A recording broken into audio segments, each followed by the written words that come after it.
Subscribe and press the bell icon for latest update.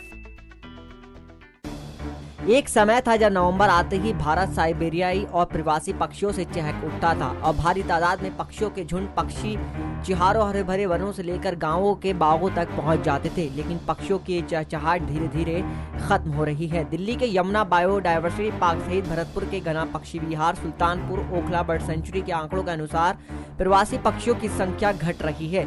Bharat ने विदेशों से प्रवास पर आने वाले पक्षियों के लिए पक्षी विहार आर्टिफिशियल तालाब बनाने के बावजूद संख्या में कमी आई है।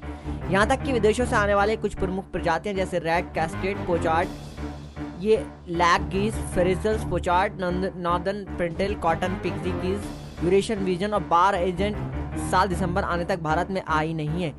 यमुना बायोडायवर्सिटी पार्क के पक्षी वैज्ञानिक फैयाज मुदस्सिर का कहना है कि साल 2014-15 और 2015-16 के बीच पक्षियों की संख्या काफी कम थी, लेकिन यमुना बायोडायवर्सिटी पार्क में पक्षियों के लिए क्लाइमेट रेवलेंट सिस्टम तैयार कर अनुकूल वातावरण देने की कोशिश की गई है।